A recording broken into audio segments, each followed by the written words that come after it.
Canal Novel e Fanfic Narradas. Fanfic Marvel, o manipulador de matéria. Capítulo 41. O Capitólio. Washington, D.C. pulsava com uma energia inegável enquanto o Capitólio se transformava em um espetáculo vibrante, atraindo uma multidão extraordinária. Equipes de reportagem montaram suas câmeras, repórteres correram para coletar entrevistas e declarações, manifestantes apaixonados se reuniram com convicção inabalável e cidadãos engajados de todos os cantos do país se reuniram ao redor do edifício emblemático, totalmente concentrados no que muitos declararam que poderia ser a audiência judicial mais assistida da história. As forças de segurança policiais, a SHIELD e a Guarda Nacional foram mobilizadas em grande número, sua presença uma garantia formidável de que a ordem prevaleceria. Estavam prontos para fazer cumprir a lei e manter a paz, ressaltando a gravidade da situação com sua vigilância constante. Nos Estados Unidos e em todo o mundo, as pessoas estavam vidradas em suas telas, aguardando ansiosamente para ver se Atomic atenderia à convocação. O ar vibrava com expectativa e especulação, cada indivíduo imaginando quais revelações chocantes poderiam surgir caso ele decidisse comparecer. No coração de Nova York, uma quietude incomum contrastava com o ritmo normalmente agitado da cidade. Os moradores priorizavam sua atenção em televisões e rádios, completamente imersos nas transmissões ao vivo do Capitólio, absortos pela narrativa que se desenrolava. As opiniões eram diversas e acaloradas. Muitos estavam absolutamente convencidos da culpa de Atomic, apontando para seu desaparecimento de uma semana após a destruição devastadora de uma instalação secreta do governo em Nevada como prova clara de sua conduta ilícita. No entanto, um grupo firme de apoiadores se recusou a vacilar, afirmando que as alegações não passavam de rumores infundados e que Atomic continuava sendo a figura heroica que sempre acreditaram que ele fosse. Este dia não foi apenas crucial, mas um momento decisivo, repleto de potencial para revelar verdades fundamentais. O mundo aguardava ansiosamente por respostas. Atomic era um terrorista ou ainda personificava a bravura admirada por tantos? Todos os olhares estavam fixos no desenrolar do drama, esperando que a verdade emergisse das sombras. Olhem lá em cima. Uma voz alta cortou o tumulto da multidão, dedos trêmulos apontando para o céu. Uma capa branca esvoaçante cortou o ar, captando a luz do dia. Como uma tempestade desencadeada, as massas no Capitólio desviaram o olhar coletivamente, prendendo a respiração ao contemplarem a figura de Atomic descendo lentamente dos céus. Assim que suas botas tocaram o chão, a atmosfera ficou carregada de tensão. O próprio ar parecia pesado enquanto centenas de manifestantes, impulsionados pela fúria e pela paixão, irrompiam em uma violenta sinfonia de palavrões e acusações. Cartazes feitos à mão, adornados com mensagens de ódio, tremulavam como bandeiras de guerra, com as faces contorcidas em fúria e desespero. Barricadas policiais e militares formavam uma barreira desesperada contra a onda de raiva que ameaçava transbordar. Terrorista! Prendam-no! Você é uma fraude! A cacofonia de vozes irrompeu, abafando a razão, fundindo-se num rugido implacável que atacou Atomic por todos os lados. Ele permaneceu ali, abatido pelo peso da ira deles, mas sua expressão permanecia indecifrável por trás do capacete. Do céu nublado, uma armadura preta e cinza desceu, o som do metal atingindo o chão ressoando com um estrondo grave em frente ao Capitólio. Com quase 2 metros de altura, James Rhodes, envolto em sua armadura máquina de combate, encarou Atomic com um olhar penetrante. Coronel Rhodes reconheceu Atomic com voz firme. Atômica, respondeu James Rhodes com um tom firme, reflexo de sua educação militar. Outro estrondo retumbante quebrou o silêncio quando a armadura do Homem de Ferro de Tony Stark pousou nas proximidades. A parte frontal de seu capacete se moveu para cima, revelando uma expressão confiante, ainda que um tanto sarcástica. Bem, Ranger Vermelho, disse Tony, com um toque de ironia na voz. Parece que você se meteu em uma grande enrascada. Senhor Stark, respondeu Atomic, lançando um olhar crítico para os Homens de Ferro. O Coronel Rhodes faz sentido, mas o senhor também está aqui a mando de alguém? Eu não costumo receber ordens, retrucou Tony, com um sorriso discreto, quase sombrio. Ele gesticulou em direção ao imponente Capitólio. Estou aqui para ouvir o seu lado da história. Respirando fundo, Atomic se virou para a estrutura maciça, sentindo o peso do momento oprimido. Ele avançou, ladeado pelas 2 figuras blindadas, cuja presença era ao mesmo tempo protetora e imponente enquanto se dirigiam para o grandioso edifício de rica história. Enquanto avançava pelos corredores intermináveis, Atomic sentia os olhares dos espectadores, equipes de filmagem, policiais, militares e agentes da SHIELD. Não era um dia comum, o ar estava carregado de tensão. As conversas paravam, os olhos se arregalavam e sussurros preenchiam o espaço, transformando um dia de trabalho normal em um espetáculo implacável. Nos corredores do Instituto Xavier para jovens superdotados, uma tensão silenciosa pairava no ar enquanto os membros dos X-Men se reuniam para testemunhar a marcha determinada de Atomic pelo Capitólio. Ele manteve a cabeça erguida apesar da cacofonia de palavrões lançados contra ele pelas centenas de manifestantes reunidos do lado de fora. Charles com a testa franzida, os músculos tensos de Logan contraídos como uma mola, o olhar analítico de fera. A força inabalável de Ororo e seu mais novo professor e médico da escola, Robert M. Jefferson, estavam todos em solenidade solidária, lutando contra suas emoções conflitantes. Do outro lado da grande sala de mídia, Wanda permanecia com uma postura confiante. Sua fé inabalável no plano de Wyatt a tornava a mais calma de todos. Kit, Evan, Kurt, Vampira, Jean, Scott, Jubilação. Samuel e o restante dos mutantes libertados de Nevada observavam a grande televisão de plasma com uma mistura de nervosismo e esperança. Seus olhos refletindo a gravidade da situação enquanto seu futuro incerto permanecia em suspenso. Enquanto isso, na casa dos Parker, Peter, Harry, Gavin, Ben e Mai estavam vidrados na televisão, com expressões completamente diferentes umas das outras. Peter e Ben tinham semblantes sérios, cada um lidando com o peso de seus próprios pensamentos, enquanto Harry, Gavin e Mai assistiam com curiosidade, tentando entender o drama caótico que se desenrolava. No escritório da Nelson e Murdoch, Matt estava sentado em silêncio pensativo, com a bengala entre as mãos, absorvendo as notícias do rádio. Seus amigos e colegas, Fogg Nelson e Karen Page, o cercavam, ouvindo atentamente. No edifício Baxter, famoso por seus avanços inovadores em ciência e tecnologia, Reed Richards, Susan Storm, Ben Green e John Storm interromperam suas respectivas atividades, reunidos pelas notícias. A conversa habitual foi substituída por um silêncio compartilhado enquanto assimilavam os últimos acontecimentos. No conforto de sua casa, Serena, Lucille, Daniel e o idoso Narioshi Keizuki Miyagi se reuniram na residência LaRusso, com a atenção de todos voltada para a tela. Lucille segurou os ombros de Serena enquanto a garota apertava as mãos com força à sua frente. Enquanto isso, no movimentado laboratório de ciências de sua escola em São Francisco, Gogo Tamago, Honey Lemon, Wasabi, Fred e Tadashi Hamada se reuniam em volta de uma tela de projeção, com expressões que misturavam curiosidade e inquietação enquanto assistiam aos acontecimentos. O cheiro de materiais experimentais frescos pairava no ar, mas todos os pensamentos sobre ciência eram ofuscados pelo drama que presenciavam. Em seu esconderijo recém-construído, Eric e sua irmandade de mutantes observavam o espetáculo com grande interesse. O mestre do magnetismo estava intrigado, seus olhos penetrantes nunca desviando-se da figura determinada de Atômico. Embora seu envolvimento na situação fosse menor, Zoe estava sentada em seu quarto, absorta pela transmissão ao vivo em seu celular. Distraidamente batucava um lápis na mesa, com a concentração firme enquanto absorvia cada detalhe da narrativa que se desenrolava. Um lenço vermelho dobrado cuidadosamente repousava sobre seu caderno das Irmãs da Luz do Sol. Por fim, todas as pessoas que Atomic já havia ajudado, salvado ou com quem havia interagido estavam assistindo com a respiração suspensa, suas esperanças e medos entrelaçados. Cada uma delas carregava o peso de sua história compartilhada, imaginando o que aquele momento poderia significar para o futuro de seu herói. Enquanto o mundo prendia a respiração coletivamente, uma avalanche de arquivos inundou centenas de jornalistas, emissoras de notícias e fóruns da internet em todo o mundo simultaneamente. A iminente revelação dos arquivos prometia virar o mundo de cabeça para baixo. Toda a conversa na sala de audiência cessou abruptamente, um silêncio pesado desceu como um sudário. As cabeças se viraram em uníssono, os olhos arregalados numa mistura de choque e expectativa quando Atomic fez sua entrada. Ele avançou com um ar de determinação, cada passo reverberando pela atmosfera tensa. A respiração coletiva da sala pairava no ar, carregada de expectativa. Tony e James pairavam perto da porta principal, suas figuras imponentes ofuscadas pela presença magnética de Atomic. O burburinho de políticos, funcionários do governo, generais e jornalistas diminuiu, o ar carregado com o peso de seus olhares atentos. Enquanto Atomic fazia uma pausa antes de abrir silenciosamente as portas giratórias à sua frente. Ele aproximou-se do pódio, com o microfone pairando à sua frente como um sentinela, pronto para captar o rugido da verdade que estava prestes a se revelar. Os flashes de quase uma dúzia de câmeras dispararam, cegando momentaneamente, cada clique capturando aquele momento crucial. O Comitê Judiciário do Senado, uma imponente assembleia de 22 senadores dos Estados Unidos, estava sentado em seus assentos elevados, observando Atomic com uma mistura de ceticismo e curiosidade. Com a presença do Sr. Atomic, daremos início à audiência. O foco da nossa discussão centra-se no recente ataque a uma instalação de pesquisa governamental ultrassecreta localizada no meu estado natal, Nevada.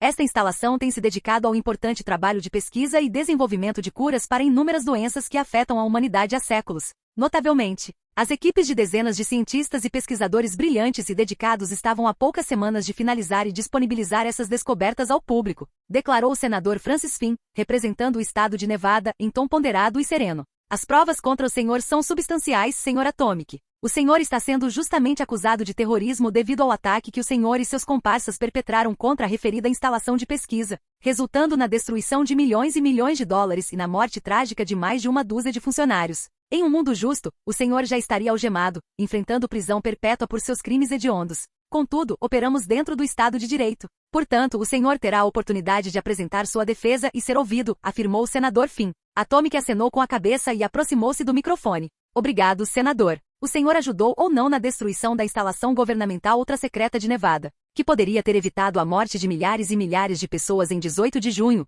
Perguntou o senador Wilson Garrison, do Kentucky. Sim, eu ajudei, respondeu Atomic. Eu contribuí para a desmaterialização segura das paredes e defesas da instalação. Mas essa foi toda a minha participação nos danos causados à estrutura do prédio. Então, como você explica a destruição total e a enorme cratera onde antes ficava a instalação? Perguntou o senador Stern. Atômico se virou para o senador e encarou o agente secreto da Hydra por trás do capacete. Infelizmente, a instalação acabou nesse estado por causa das ações dos meus aliados durante nossos esforços para resgatar os prisioneiros que estavam lá dentro. No entanto, a destruição completa da instalação se deveu ao meu confronto com um homem chamado Magneto. Espere aí. O que você quer dizer com esforços de resgate? Que reféns? Perguntou a senadora Caroline Johnson, de Massachusetts, confusa, um sentimento compartilhado por vários outros senadores. Vamos voltar ao assunto. A Atomic está claramente tentando desviar a atenção da questão em pauta, interrompeu rapidamente o senador Stern. Não, vamos à verdade. Essa tal instalação de pesquisa, cuja existência foi inventada para o povo dos Estados Unidos e do mundo, não passa de uma mentira, declarou Atomic,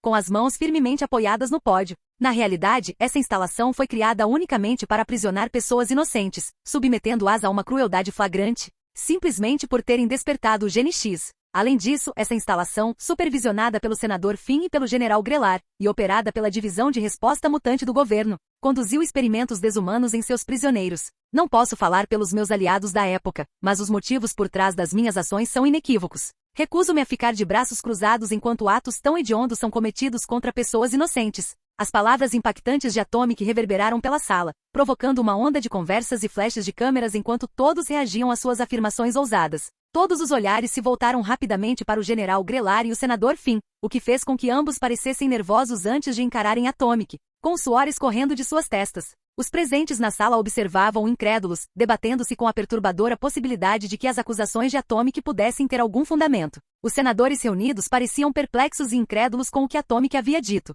Todos exceto o senador Stern, cujo rosto começou a suar de nervosismo e medo. Você está zombando deste tribunal. Acha que este é o lugar para fazer afirmações tão absurdas e ridículas? Disse o senador Finn, mal conseguindo conter a raiva. Que provas você tem para sustentar tais palavras? Naquele exato momento, a sala explodiu em uma cacofonia quando os telefones de todos os presentes começaram a tocar incessantemente. O toque agudo e estacado das chamadas e o som das mensagens de texto cortavam o ar como o fogo implacável de uma metralhadora. Nesse caos desconcertante, o decoro habitual foi deixado de lado. Todos instintivamente pegaram seus aparelhos. Curiosidade e pavor estampados em seus rostos enquanto absorviam o horror que se desenrolava. Jarvis, isso é verdade? A voz de Tony era quase um sussurro enquanto ele vasculhava freneticamente a avalanche de documentos, imagens e vídeos que inundavam seu visor. A mesma informação que acabará de destruir a realidade deles agora estava exposta para o mundo todo ver. Sim, senhor. Todos esses dados são autênticos. Iniciei extensas verificações de antecedentes e executei múltiplos protocolos de verificação, e cada um deles confirmou a integridade das informações, respondeu Jarvis. A sofisticada inteligência artificial interna de Tony, com precisão mecânica. Jesus Cristo! James murmurou incrédulo, com o olhar fixo nas imagens angustiantes que retratavam as condições de vida terríveis e desumanas suportadas pelos mutantes cativos aprisionados pela MRD nos últimos 3 longos anos. O peso das evidências atingiu a ele e a todos os outros como um golpe, uma lembrança visceral da crueldade que havia sido ocultada por tempo demais. Rapidamente, com a ajuda de seus assessores, cada senador presente na comissão foi informado da grave situação. À medida que a notícia se espalhava por todos os meios de comunicação, transmissões de televisão piscando com urgência, ondas de rádio crepitando e a internet fervilhando em frenesi. A triste verdade sobre a instalação administrada pela MRD em Nevada foi exposta sob o olhar implacável do escrutínio público. Os nomes de todos os indivíduos, funcionários, pesquisadores, cientistas, autoridades governamentais, militares e políticos, que desempenharam um papel na sinistra concepção da instalação foram expostos para todos verem, iluminando as sombras do engano que há muito pairavam sobre eles. As imagens capturadas pelos helicópteros de ataque em Nevada forneceram um retrato vívido da intensa batalha de Atomic com Magneto,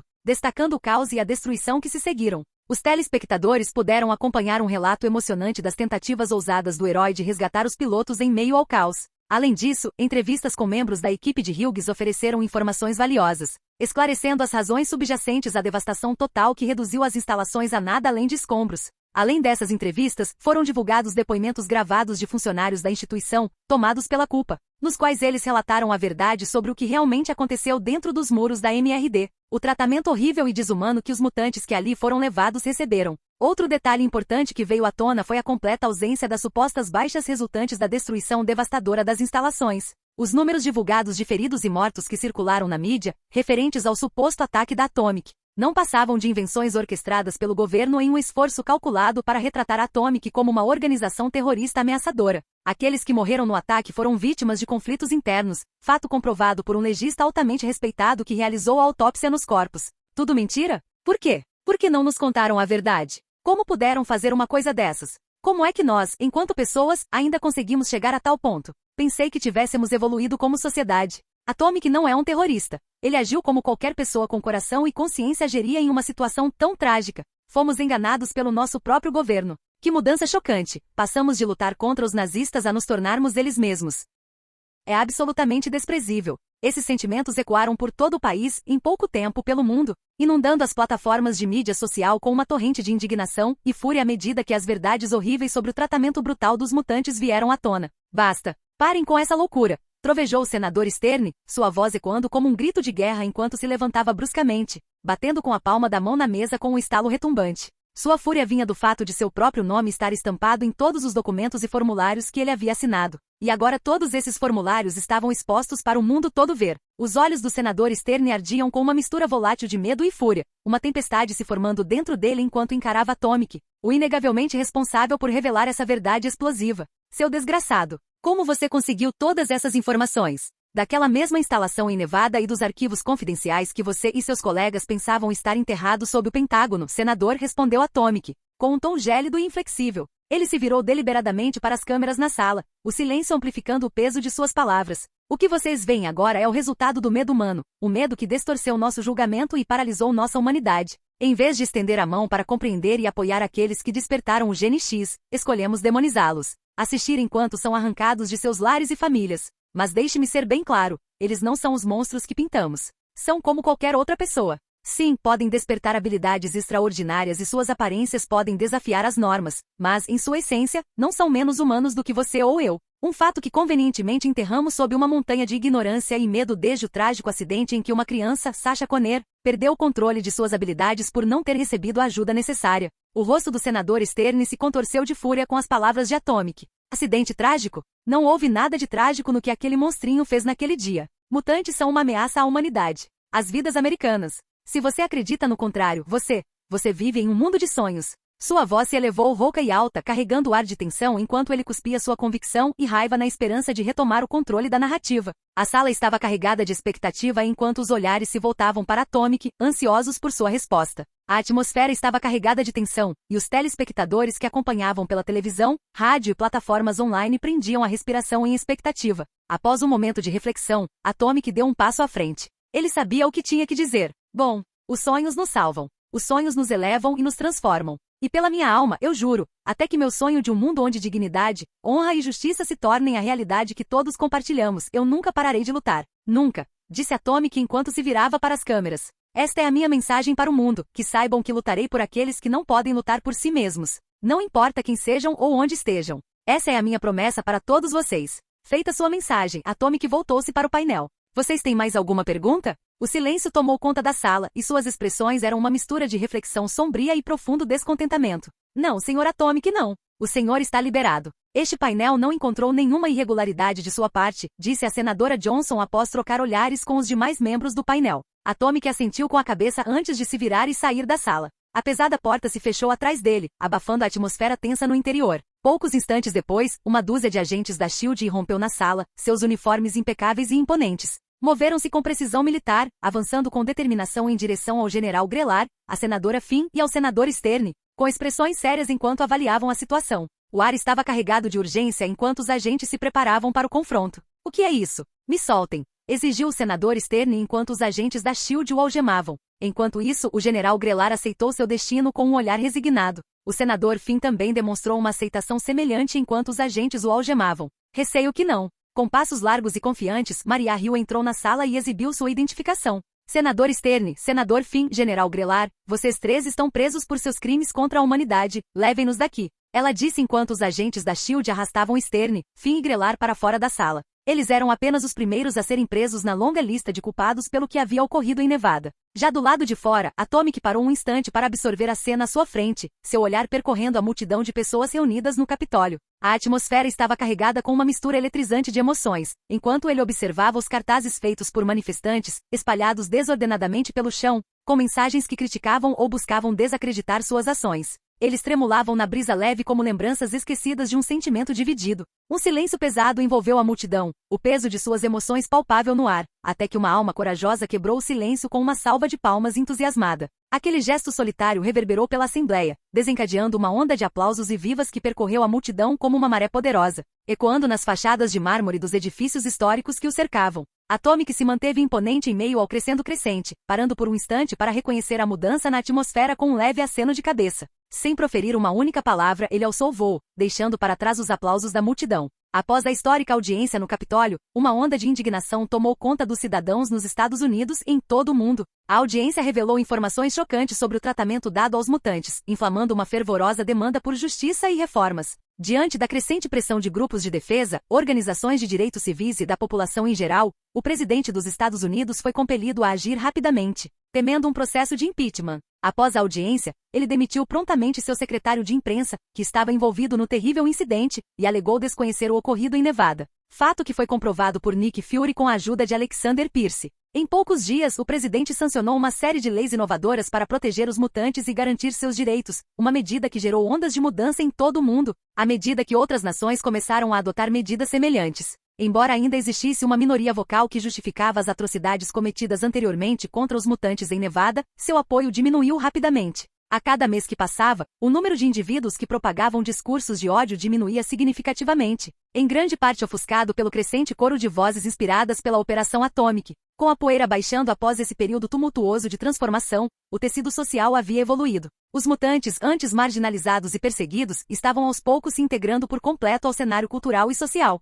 Deixando de ser vistos como párias, os mutantes passaram a participar abertamente em todos os aspectos da vida, contribuindo com seus talentos e perspectivas para um mundo que passou a valorizar a diversidade como uma força, e não como uma ameaça. Essa mudança marcou um ponto de virada significativo na história, à medida que a aceitação e a coexistência se tornaram a nova norma, abrindo caminho para um futuro mais inclusivo para todos. Capítulo 42 – O Kaioken de Atomic. 2 meses depois, Atomic flutuava serenamente na vastidão da exosfera da Terra, com o cosmos infinito ao seu redor em uma tela de estrelas cintilantes. De olhos fechados, ele se entregou à tranquilidade, onde os pensamentos se dissipavam em um sussurro suave, permitindo que o silêncio do espaço o envolvesse. De repente sua capa ganhou vida, incendiando-se em uma energia branca brilhante que se espalhou ao seu redor como uma chama etérea. 2 orbes carmesins brilharam intensamente sob seu capacete quando ele abriu os olhos, iluminando a escuridão ao seu redor. É isso. Este é o poder que eu empunhei durante minha luta com Magneto. Atomic refletiu com o olhar fixo em suas mãos estendidas pulsando com energia. Não consigo manter esse poder por muito tempo, mas posso senti-lo e meus poderes foram amplificados 5 vezes. Nos meses que se seguiram à sua batalha épica com Eric, Atomic buscou incansavelmente uma maneira de replicar aquela força avassaladora. Ele havia experimentado todas as técnicas imagináveis, mergulhando em incontáveis horas de meditação, mas cada tentativa terminava em decepção. Então chegou o dia de hoje, o dia que ele escolheu para meditar em meio às estrelas, com a Terra girando em serena beleza abaixo dele. Dessa vez, ele adotou um novo método de meditação que havia aprendido apenas uma semana antes com um monge tibetano idoso. O encontro inesperado ocorreu quando Atomic se deparou com um monge nas serenas montanhas nevadas do Tibete. No momento em que o homem mais velho estava prestes a ser atacado por uma matilha de leopardos das neves. Agindo rapidamente, Atomic espantou os predadores e descobriu que o monge estava em uma jornada espiritual. Como se pressentisse seus problemas, o monge se ofereceu para ensinar a Atomic seus métodos secretos de meditação como forma de agradecê-lo por ter salvado sua vida. Sem ver nenhum mal nisso, Atomic aceitou e começou a aprender com o monge. Durante a meditação, o monge transmitiu a Atomic palavras de sabedoria. Você carrega os fardos do mundo sobre seus ombros, mas esse peso não lhe cabe. Para encontrar a paz, você precisa libertar sua mente para que o próprio mundo não o domine, aconselhou o monge, oferecendo a Atomic uma fruta simples. Apesar de seus próprios recursos escassos, Atomic, não querendo aceitar nenhum dos suprimentos mínimos dos monges, insistiu que não precisava da fruta porque podia conjurar qualquer coisa que desejasse. Mas diga-me, jovem, é mesmo assim? Que valor tem um homem que parece ter tudo? Respondeu o monge, recusando-se gentilmente a retirar o presente que havia dado a Atomic. Após essa conversa, Atomic desabotoou o terno e refletiu sobre as palavras do monge enquanto retomava sua postura meditativa. Ao fechar os olhos e se voltar para dentro de si, começou a desvendar as camadas de sua ambição e desejos, vislumbrando finalmente o profundo poder que havia aprendido meses atrás, mas que jamais compreenderá por completo. Senhor, houve uma explosão na ponte do porto de Sydney. Um ônibus escolar cheio de estudantes está prestes a cair, disse a inteligência artificial de Atomic, Eve com uma voz muito mais humana, tirando Atomic de suas lembranças. Tempo de voo atual, 10 minutos e 45 segundos. Faça isso em 5 minutos, Eve disse Atomic, virando-se na direção onde ficava a Austrália. Aproveitando o impulso de seu estado atual, que ele passou a chamar de sua própria versão do Kaioken, Atomic avançou pela extensão etérea da exosfera da Terra, onde a força da gravidade e a resistência do ar eram quase inexistentes. Essa via expressa celestial amplificava sua velocidade, fazendo sentir-se como um cometa flamejante riscando a imensidão do espaço. 2 meses antes, após ter desempenhado um papel crucial no desmantelamento da onda de crimes que assolava Nova York, em parte graças ao seu passado notório como ex-terrorista e a um desaparecimento de uma semana, Atomic se viu em uma encruzilhada. Finalmente chegará a hora de cumprir a promessa que fizera a si mesmo e a Coulson. Atomic sempre acreditou no potencial de suas habilidades para promover mudanças significativas, não apenas em Nova York, mas em todo o mundo. No entanto, apesar de suas grandes ambições, ele se deparou com a realidade de que não podia estar ciente de todas as tragédias e injustiças que se desenrolavam em todo o mundo. Diferentemente do Superman, que possuía audição sobre-humana para monitorar todos os cantos do planeta simultaneamente, o atômico dependia de suas próprias habilidades. O que ele possuía era um intelecto formidável e conhecimento em programação, complementados por poderosas habilidades que lhe permitiam criar qualquer coisa que pudesse precisar. Graças à combinação de seu traje altamente resistente e ao uso quase ilimitado de seus poderes, o atômico podia voar pelo cosmos sem medo. Essa combinação não só o protegia das pressões extremas do vácuo, como também lhe permitia regular a temperatura ao seu redor, gerando oxigênio a partir do dióxido de carbono que exalava. Para o atômico, voar pela imensidão do espaço era tão fácil quanto um pássaro alçar voo. Com sua habilidade de voar pelo espaço, Atomic navegou habilmente pela intrincada rede de satélites que orbitavam a Terra. Junto com Eva, ele implantou diversos pequenos discos rígidos contendo seu próprio código em seus complexos sistemas. Agora totalmente integrada à extensa infraestrutura global de vigilância e internet, Eve concedeu a Atomic um nível incomparável de capacidade de vigilância, rápida e precisa, permitindo-lhe monitorar todos os cantos do mundo, independentemente do país. Embora reconhecesse que as implicações morais e éticas de suas ações poderiam ser recebidas com ceticismo caso fossem descobertas, as intenções da Atomic estavam enraizadas no desejo de proteger e servir a população mundial, e não de invadir sua privacidade ou roubar dados. No entanto, ele não era um idealista ingênuo. Atomic compreendia o perigo real que espreitava nas sombras, a possibilidade de seus sistemas serem comprometidos por indivíduos com intenções maliciosas. Em preparação para um cenário tão catastrófico, ele havia incorporado um protocolo de contingência em seus discos rígidos. Caso ele, ou qualquer força externa tentasse sequestrar suas criações para fins nefastos, os discos acionariam uma sequência de autodestruição catastrófica, apagando todos os dados e tornando sua sofisticada rede completamente obsoleta. Correção, você chegou em 4 minutos e 25 segundos, disse Eve quando Atomic finalmente sobrevoou Sydney. Ele logo se deparou com a visão caótica da ponte do porto de Sydney. Muito engraçado, Eve disse Atomic, usando seus poderes para erguer o ônibus escolar, que estava perigosamente pendurado, de volta para a ponte. Com um gesto de mão, ele extinguiu as chamas ao redor e recolheu os contêineres de explosivos altamente perigosos que haviam caído de um caminhão blindado fumegante, agora tombado de lado. Correndo em direção ao caminhão, Atomic removeu a porta do motorista e pegou o homem inconsciente e gravemente queimado. Ótimo! Ele está vivo, disse Atomic com uma mistura de alívio e urgência, erguendo cuidadosamente o homem e carregando-o para um local seguro, longe do caos. Com rapidez e precisão, ele conjurou várias bolsas de gelo e um creme calmante para queimaduras, aplicando o alívio refrescante nos ferimentos do homem, observando a vermelhidão desaparecer lentamente sob os cuidados de suas habilidades. Pairando ao lado dos destroços da ponte destruída, Atomic ergueu os braços, canalizando os remanescentes de sua energia Kaioken. Uma onda de poder brilhante percorreu seu corpo enquanto ele se concentrava, visualizando a forma da ponte.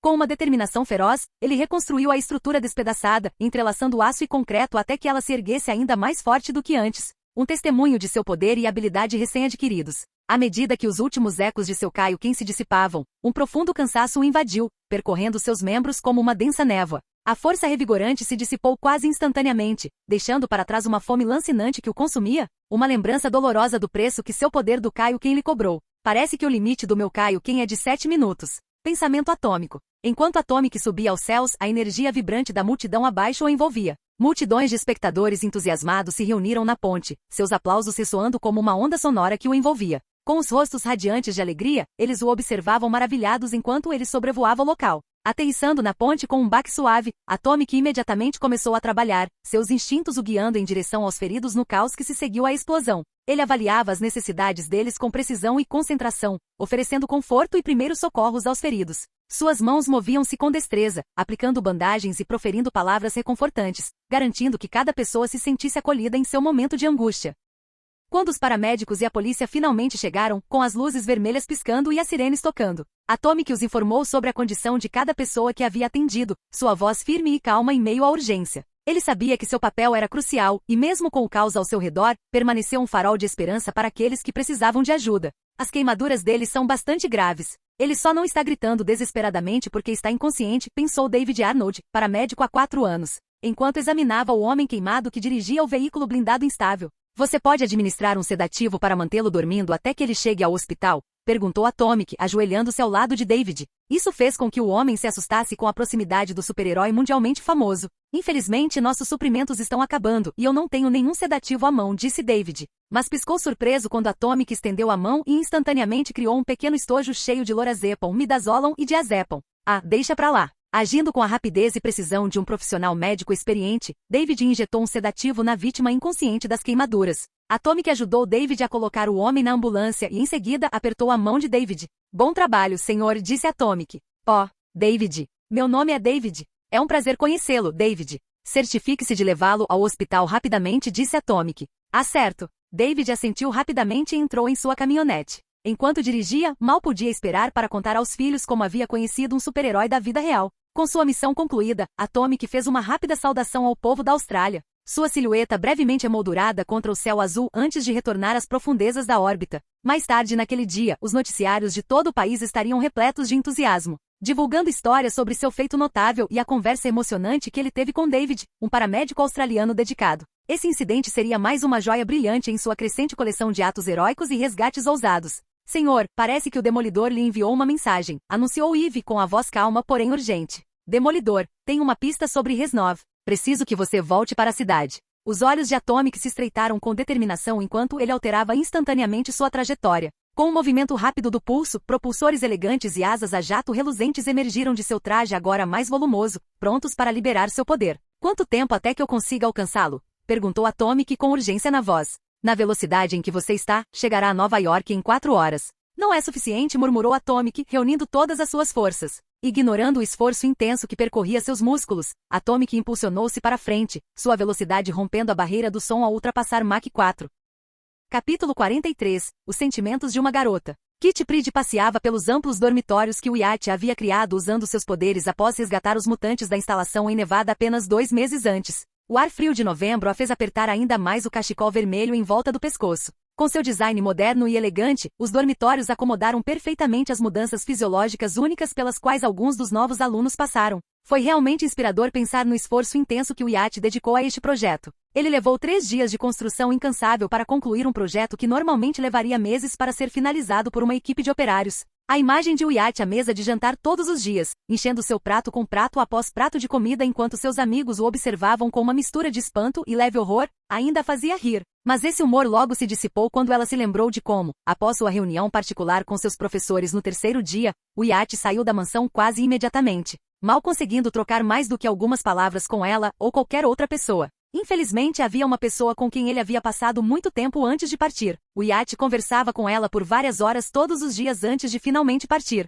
Os vibrantes cabelos ruivos alaranjados da garota emolduravam sua expressão irritada, porém relutante, enquanto Wyatt voava para longe, deixando-a aos cuidados de Ororo. Enquanto o observava partir, Kitty foi inundada por uma enxurrada de perguntas que ansiava fazer a ele. Desde o que ele havia testemunhado nas instalações até os esforços extraordinários que ele deve ter feito para uma missão de resgate tão ousada. No entanto, a expressão no rosto dele sempre que alguém mencionava o que ele tinha visto ou feito a fazia parar imediatamente. Ficou claro que o que quer que Wyatt tivesse visto o afetara profundamente. Mas agora que ele tinha ido embora e as coisas começavam a se acalmar, Kitty não conseguia deixar de pensar na nova garota com quem Wyatt havia passado tanto tempo quando voltou. Wanda Maximoff. Ela não conseguia evitar a sensação de que Wanda e Wyatt tinham algum tipo de conexão. Pelo que Kitty ouviu Wyatt e Wanda, que como se descobriu, possuíam habilidades vagamente semelhantes às dele. Essa semelhança fez com que se aproximassem, já que Wyatt era capaz de ajudar Wanda a aprender ou praticar seus poderes com mais facilidade. Nesse sentido, Kitty não conseguia evitar sentir uma pontada aguda de ciúme sempre que o via se aproximar de Wanda. Observá-lo escolher Wanda em vez de seus outros amigos, e dela mesma e a irritava. Apesar de suas tentativas de compreender, a dor em seu peito só aumentava. Ela ansiava por ser aquela a quem ele recorria, por compartilhar momentos que pudessem aprofundar a conexão entre eles. Sabia que estava sendo irracional, mas Kitty não conseguia evitar. Mas tão rápido quanto retornará, o iate desapareceu, levado para um destino desconhecido para se preparar para sua próxima audiência em Washington. Esta não era uma audiência comum. O iate havia afirmado solenemente que ela alteraria a percepção mundial sobre os mutantes. O peso de suas palavras pairava no ar, lançando tensão e ansiedade sobre a mansão nos dias que se seguiram. E quando a audiência finalmente chegou, foi um espetáculo repleto de reviravoltas. Kitty, assim como todos os outros, sentiu seu coração se partir ao ver o iate suportar o desprezo das multidões enfurecidas reunidas no Capitólio. Os gestos de ódio e as maldições venenosas que lhe foram dirigidas fizeram com que a garganta dela se apertasse de emoção, ameaçando transbordar em lágrimas. No entanto, ela encontrou uma força inesperada na confiança inabalável de Wanda, uma crença silenciosa, porém feroz, em um iate que emanava dela. Impulsionada por essa determinação, Kitty respirou fundo e se preparou. Conforme a audiência se desenrolava, Kitty e os outros ficaram sem palavras, com os olhos arregalados de choque e horror ao verem verdades inegáveis virem à tona.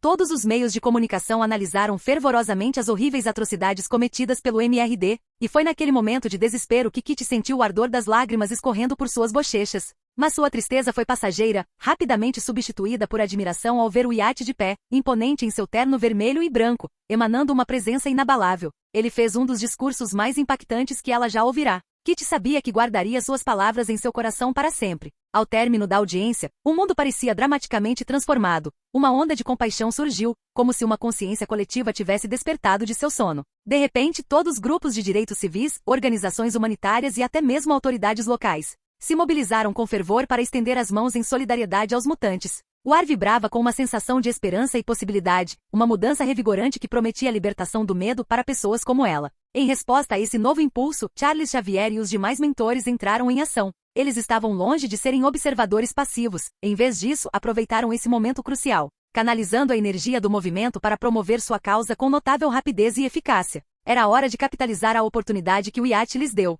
2 meses depois, o cenário havia mudado drasticamente. Todos os programas financiados pelo governo, concebidos para marginalizar ou discriminar os mutantes, foram desmantelados, erradicados como ervas daninhas em um jardim exuberante. Diversas leis inovadoras foram promulgadas para garantir que os indivíduos que possuíssem o gene X fossem tratados com dignidade e respeito, juntamente com iniciativas apoiadas pelo governo para auxiliar mutantes já existentes e recém-descobertos a controlar e aceitar suas habilidades extraordinárias. Em meio a essa transformação, a Escola para Jovens Superdotados de Charles Xavier emergiu como um farol luminoso de esperança e apoio para jovens mutantes. A escola tornou-se um santuário, atraindo filantropos e investidores ricos, ávidos por financiar suas iniciativas. Eles acorreram de todos os cantos do país, seduzidos pelo fascínio de se associarem a uma causa nobre que agora cativava a imaginação do público. Para Kitty, no entanto, esses financiadores não passavam de oportunistas gananciosos, ávidos por se banhar no brilho da aprovação pública enquanto exploravam um momento de fama em que ajudar mutantes estava em alta. Ainda assim, ela encontrou consolo no fato de que o dinheiro deles estava sendo investido na escola,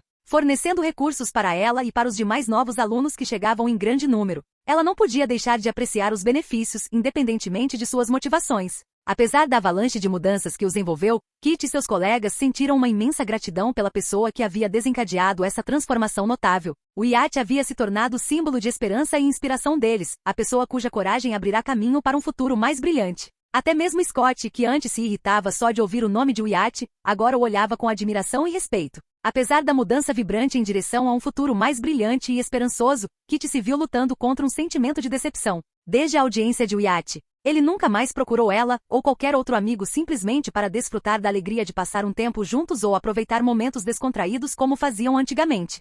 Ele só aparecia quando havia trabalho a ser feito, fosse para suas sessões de treinamento com Logan, intensos combates de sparring com Scott e o resto da equipe, ou sessões de treinamento pessoal com Wanda. Parecia que os momentos despreocupados que costumavam compartilhar, repletos de risos e diversão, haviam desaparecido, restando apenas uma rotina de trabalho implacável, sem qualquer pausa para o lazer. Kitty não pôde deixar de admirar a determinação inabalável de iate. Seu foco implacável derivava de uma missão profundamente enraizada: confrontar a alarmante onda de crimes que havia tomado conta da cidade de Nova York. Foi realmente notável a rapidez com que ele conseguiu reorganizar seus esforços e recuperar terreno nesse cenário caótico, realizando em apenas 2 meses o que muitos profissionais experientes teriam considerado um desafio insuperável. Mas com Atomic novamente em evidência, os elementos nefastos do submundo reagiram instintivamente, dispersando-se como baratas assustadas pelo brilho repentino da luz. Criminosos que antes perambulavam pelas ruas impunemente se viam ou à espreita nas sombras ou rapidamente detidos pelo sistema judiciário, impulsionados pela mera presença da Atomic.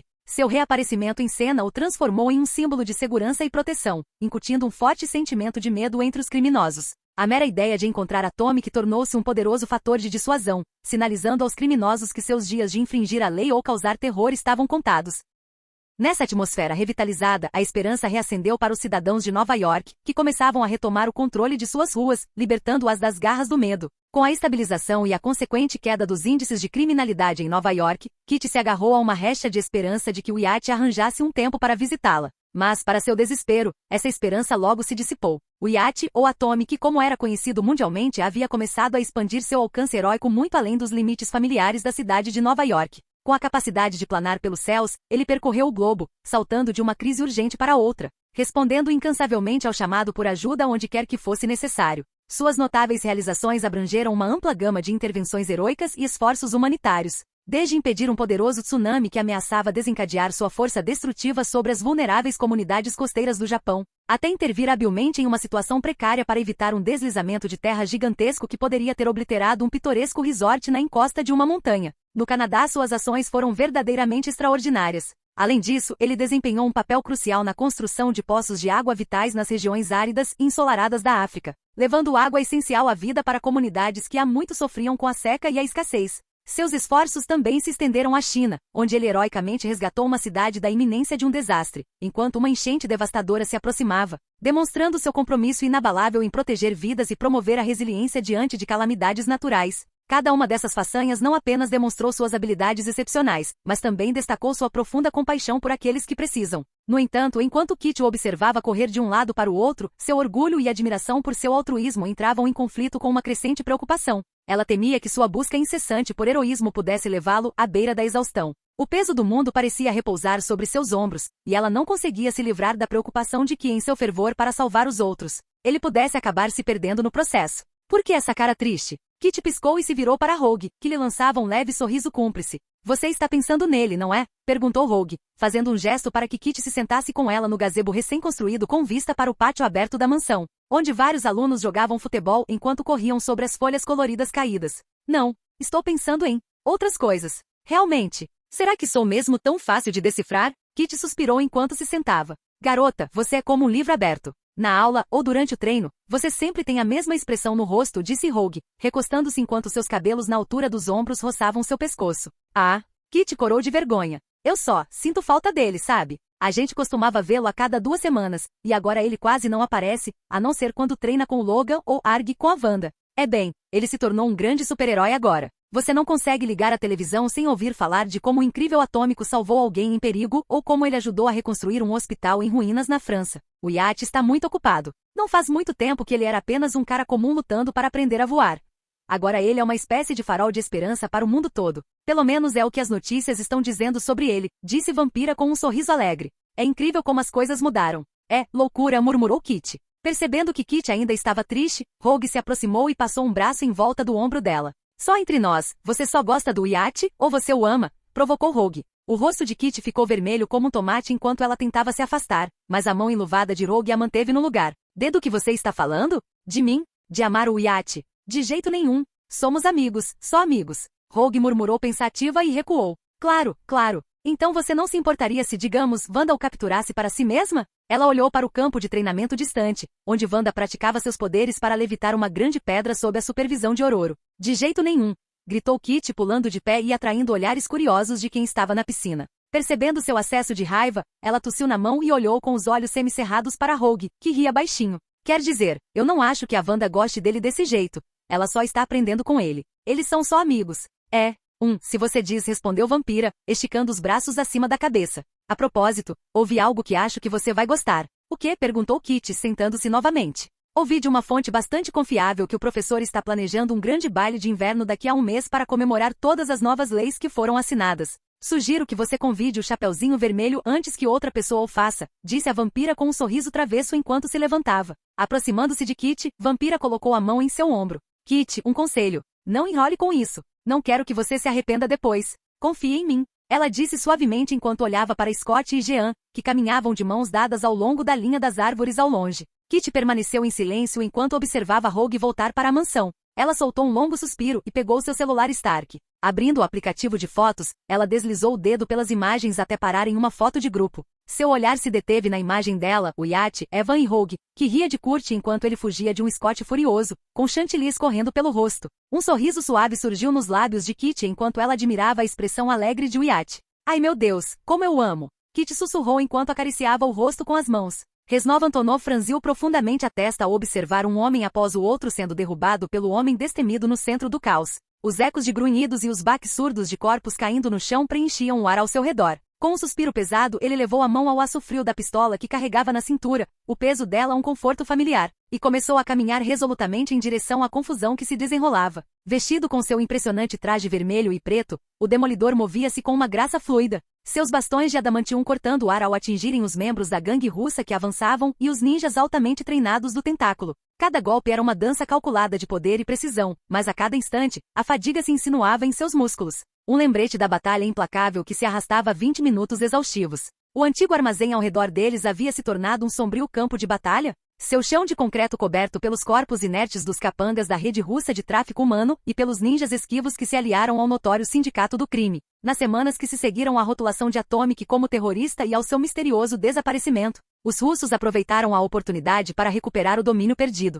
Inicialmente, seus esforços se mostraram frutíferos, pois gradualmente reconquistaram sua posição e consolidaram o poder ao lado da mão, com seus números crescendo alarmantemente e reacendendo suas operações implacáveis. O Demolidor se viu sozinho nessa luta, forçado a navegar pelo submundo sórdido desse mundo enquanto a atenção de Atomic estava dispersa pelo globo. Mesmo assim, ele perseverou, determinado a frustrar os planos dessas duas organizações malignas. Ele teve a sorte, no entanto, de ocasionalmente unir forças com aliados como Homem-Aranha, Luke Cage e Punho de Ferro, cuja força combinada reforçou seus esforços. Por fim, toda sua determinação implacável deu frutos quando uma pista crucial finalmente surgiu, levando-o a um de seus alvos mais esquivos, Reznov Antonov. Quando o Demolidor finalmente localizou seu alvo esquivo, ele se viu preso em uma armadilha inesperada. Um armazém sinistro repleto de mercenários russos implacáveis e uma legião de ninjas treinados com rigor pela mão. Após 20 minutos implacáveis de combate impiedoso, o Demolidor sentiu sua resistência vacilar. Seus músculos protestavam veementemente, e ele mal conseguia se manter de pé, quanto mais se defender dos 15 ninjas restantes que o cercavam como lobos à espreita de sua presa.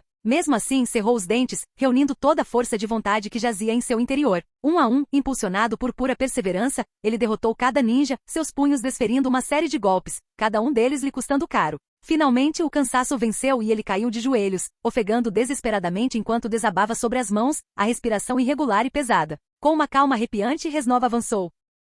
Sua figura imponente projetando uma sombra escura sobre o Demolidor. Ele apontou a pistola para a cabeça do cego, um sorriso distorcido curvando seus lábios. Vou mandar seu cadáver crivado de balas para o Atomic, zombou Reznov, engatilhando a arma com um clique seco. Uma bela mensagem, não acha? Apesar de sua situação precária, o Demolidor ergueu a cabeça com determinação brilhando em seus olhos cegos. Não havia qualquer vestígio de medo em seu rosto. Nesse instante, seus sentidos aguçados detectaram algo cortando o ar acima do armazém, um som que o fez sorrir. Por que você mesmo não conta para ele? Respondeu o Demolidor com a voz firme. De repente, um estrondo ensurdecedor reverberou pelo armazém, fazendo com que Reznov se virasse bruscamente, esquecendo momentaneamente sua arma. A luz do luar invadia o teto por um enorme buraco, iluminando nuvens rodopiantes de poeira e detritos que dançavam no ar. Passos pesados ecoaram ameaçadoramente quando uma figura vestida de carmesim e branco emergiu da névoa, sua capa branca esvoaçando atrás dele em um gesto dramático. Reznov, a voz de Atomic ressoou baixa e feroz. Numa tentativa desesperada de recuperar o controle, Reznov girou de volta para onde o Demolidor estivera, com a intenção de usá-lo como escudo. Mas, para sua surpresa, o herói cego havia desaparecido. Com o coração acelerado, Reznov virou-se para fugir em direção à saída, apenas para descobrir que suas roupas haviam inexplicavelmente endurecido ao seu redor, envolvendo-o em uma versão de aço sólido de seu uniforme, deixando-o tão imóvel quanto uma estátua. Emergindo das sombras ao lado de Atomic, o Demolidor se ergueu desafiador, enquanto ambos os heróis encaravam Reznov que estava encurralado. Estávamos procurando por você, disse Atomic com a voz baixa e firme. Agora nos diga, onde está Maximilian Zukov? Capítulo 44. Raiva, angústia e arrependimento. Ao acordar, Reznov se viu preso em uma cadeira de aço fria e inflexível, que parecia ter sido projetada para ser desconfortável. A superfície da cadeira de aço era como gelo cortante em sua pele, enviando ondas de desconforto por todo o seu corpo enquanto ele tentava se orientar. Tendo já enfrentado situações angustiantes semelhantes, ele lutou contra a crescente sensação de pavor diante da realidade de sua situação, forçando-se a avaliar o ambiente ao seu redor. O desespero inundou seus pensamentos enquanto examinava o quarto austero e sem graça onde estava aprisionado, buscando desesperadamente qualquer indício de fuga. Para seu horror, o espaço continha apenas 4 paredes de aço ameaçadoras, um piso de concreto sombrio e um teto de metal adornado com luzes fortes e ofuscantes que iluminavam tudo com um brilho implacável. As únicas distrações potenciais daquela monotonia arrepiante eram 2 pequenas saídas de ar, com suas grades frias e sinistras. Mas o aspecto mais perturbador do quarto era a completa ausência de portas. O que é isso? Perguntou Reznov com a voz rouca, cada palavra carregada de frustração enquanto ele lutava contra o aperto impiedoso da cadeira. Seu coração disparou, um frenético tamborilar em seu peito, enquanto ele olhava para baixo e testemunhava a visão arrepiante da cadeira fundida ao chão sob ele, prendendo-o como uma mosca em uma teia. O pânico o invadiu, ameaçando sufocar os resquícios de calma aos quais se agarrava. Naquele momento silencioso e sufocante, uma luz carmesim irrompeu no centro da parede à sua esquerda. Ela tremeluziu ameaçadoramente antes de se extinguir, revelando uma porta. Paradoxalmente, em vez de oferecer qualquer vislumbre de salvação, apenas intensificou a atmosfera opressiva, apertando ainda mais o nó em torno de sua garganta. Com uma quietude tensa e inquietante, Atomic entrou na sala. No instante em que cruzou a soleira, a porta desapareceu por completo, deixando para trás apenas a parede de aço fria e impiedosa. Um pavor gélido se instalou no estômago de Reznov, como uma pedra atirada nas profundezas de um abismo escuro, ao compreender a extensão total de seu aprisionamento. É você, sibilou Reznov. Atomic não disse nada ao se aproximar do russo encurralado. Assim que parou em frente a ele, Atomic bateu o pé, e uma poltrona de madeira macia surgiu do chão atrás dele. Sentando-se, Atomic permaneceu em silêncio, encarando Reznov, o que fez o homem endurecido se arrepiar. O que é isso? Sua tentativa de me intimidar? Já vi e fiz coisas muito piores com dezenas de homens. Isso não é nada. Reznov vociferou, cuspindo em Atomic. Contudo, antes que sua saliva pudesse atingir Atomic, ela se dissipou. Reznov se recompôs, sem demonstrar externamente que a presença de Atomic o afetava. No entanto, no fundo, ele estava inquieto. Sentada em frente a ele estava uma pessoa que detinha um poder extraordinário, capaz de manifestar qualquer coisa que desejasse com um simples gesto. Essa habilidade única fez de Atomic uma força quase insuperável. Havia pouco que qualquer indivíduo ou entidade pudesse fazer para desafiá-lo ou impedi-lo. Com um simples aceno de mãos, ele podia fazer com que armaduras, veículos e até mesmo substâncias ilícitas se materializassem ou se transformassem em algo completamente diferente. A questão que pairava no ar era: como poderia uma organização criminosa resistir a um poder tão avassalador? Não foi surpresa, portanto, que Atomic desmantelasse sem esforço organizações criminosas colossais e formidáveis, como a extensa rede de Maximilian Zucco envolvida no tráfico de pessoas e contrabando de drogas. Em questão de poucos meses, ele erradicou operações que outros mal conseguiam imaginar interromper. Essa conquista não foi apenas uma demonstração de poder, mas também de eficiência sem precedentes.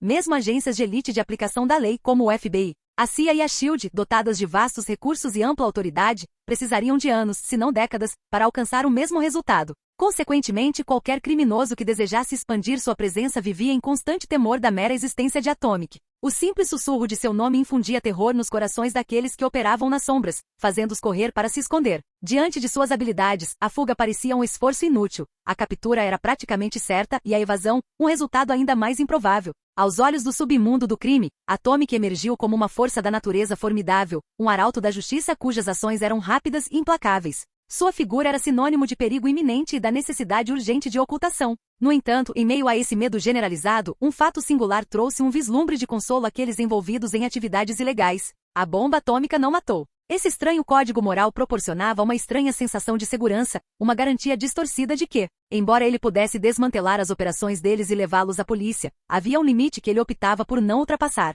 Você espera que eu acredite que vai me obrigar a dizer onde Zucco está? Prefiro morrer a expor meu chefe, disse Reznov com um largo sorriso, recostando-se em sua cadeira desconfortável. Então pode me levar para a prisão. Do contrário, você só está perdendo seu tempo. No início deste ano, em 21 de abril, você se lembra do nome do homem que matou a sangue frio? Disse Atomic com a voz baixa e firme. Reznov piscou e, apesar de si mesmo, pensou naquela data. No fim, não conseguiu se lembrar. Matei muitos homens. É impossível lembrar de todos, disse com um sorriso cruel. Por quê? Matei alguém que você conhecia? Era da família? Agora me arrependo de não me lembrar. Atomic observou Reznov rir com a cabeça jogada para trás, a raiva fervilhante, fria e reprimida que ele havia trancado por vários meses ameaçando explodir. Mas ele se conteve. Por mais frágil que fosse essa contenção. O nome dele era Luigi Lombardi. Ele era um homem bom e gentil. Um homem que amava sua filha e sua comunidade. Um homem que trouxe tanta luz ao mundo. Um homem que você assassinou sem pensar 2 vezes, depois de espancá-lo como um cachorro na frente da filha dele. Atomic disse, sua voz ficando cada vez mais baixa e trêmula.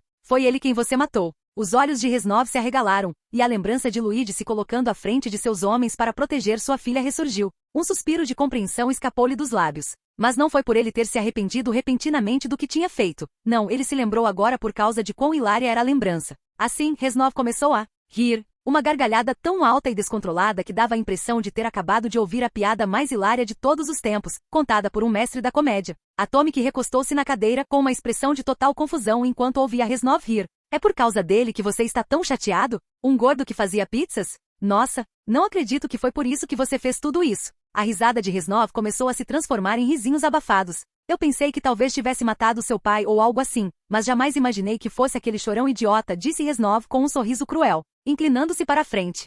Sabe, você deveria me agradecer, Atomic. Um dos meus homens, um sujeito realmente perturbado, admito, queria transar com a filha desse tal de Luigi bem na frente dele antes de atirarmos nele. Se não fosse por mim, ele teria feito isso. Vai e me agradeça. Instantaneamente, todas as amarras e a cadeira de Reznov se transformaram em oxigênio. Ao se levantar, a própria cadeira de Atomic desapareceu. Em outro instante, as luvas blindadas, a capa e o capacete de Atomic sumiram, revelando a expressão enfurecida de Wyatt. Reznov ergueu os olhos, chocado ao ver Wyatt, de 17 anos. Uma criança? Levante-se, sibilou Wyatt, com os olhos ardendo de toda a raiva que manteve reprimida nos últimos anos. O choque de Reznov desapareceu rapidamente e ele se levantou. Olhou fixamente para o adolescente à sua frente e estalou o pescoço. O que é isso? Qual é o seu jogo aqui, garoto? Wyatt encarou o homem com raiva, enquanto seu corpo inteiro tremia com todas as emoções reprimidas. Eu pensei que poderia fazer isso do jeito certo, do jeito justo, mas vendo você na minha frente, ouvindo você falar, você não passa de um animal que não se importa com as vidas que destrói.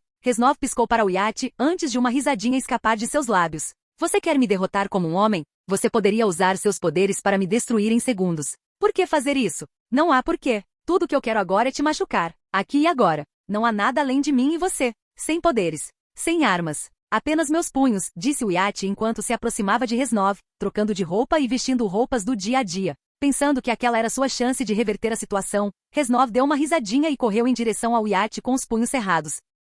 O garoto podia até ter poderes divinos, mas em uma competição de habilidade e força, o próprio corpo de Reznov superava o de Wyatt. Em um segundo, os dois se alcançaram e desferiram um soco. Com um movimento rápido, Wyatt esquivou-se do soco de Reznov e contra-atacou com um gancho certeiro nas costelas do adversário. Reznov grunhiu e desferiu um soco com o punho fechado na bochecha de Wyatt. Ignorando a dor aguda e o gosto de sangue, Wyatt avançou e desferiu uma cotovelada direita no mesmo ponto onde havia atingido Reznov antes. O homem tossiu enquanto suas costelas se deslocavam com o impacto. Utilizando combinações rápidas e devastadoras, Wyatt desferiu uma saraivada de socos, chutes, joelhadas e cotoveladas violentas contra Reznov. Cada novo ataque provocava um grunhido de dor no russo. Assim que recuperou o fôlego, Reznov agarrou os dois pulsos de Wyatt e bateu com a testa contra o nariz dele, quebrando-o. Lágrimas ardiam nos cantos dos olhos de Wyatt, e seu corpo se dobrou quando Reznov cravou o punho em seu estômago. Um ataque desses normalmente teria derrubado qualquer outra pessoa, mas Wyatt vinha sendo constantemente espancado por Logan durante todos os seus treinos. Isso aumentou muito sua tolerância à dor e fortaleceu a capacidade do seu corpo de absorver tais ataques. Num instante, Wyatt agarrou o braço de Reznov e o jogou por cima do ombro. Os olhos de Reznov se arregalaram enquanto ele soltava um grito, suas costas batendo com força no chão duro. Com fluidez e precisão de um especialista, Wyatt se posicionou ao lado de Reznov e o imobilizou com uma chave de braço. Com o impulso dos quadris, um estalo alto ecoou pela sala. Um grito agudo de dor ecoou pelas paredes quando Reznov se virou de lado para cuidar do braço quebrado. Mas um aperto firme na frente de sua camisa o puxou para cima. Reznov olhou para cima bem a tempo de ver um punho ensanguentado atingir seu rosto. Ele engasgou quando o punho se afastou, mas imediatamente voltou a cair com força. Soco após soco choveu sobre o rosto ensanguentado e rapidamente machucado de Reznov, enquanto Wyatt descarregava toda a sua raiva e emoções reprimidas sobre o homem. Em certo momento, ele soltou a camisa do homem e usou os dois punhos para golpeá-lo. Lágrimas vermelhas e quentes escorriam pelo seu rosto enquanto ele imaginava o corpo de Luigi sendo retirado de sua pizzaria e a imagem de Serena parada dentro de um container.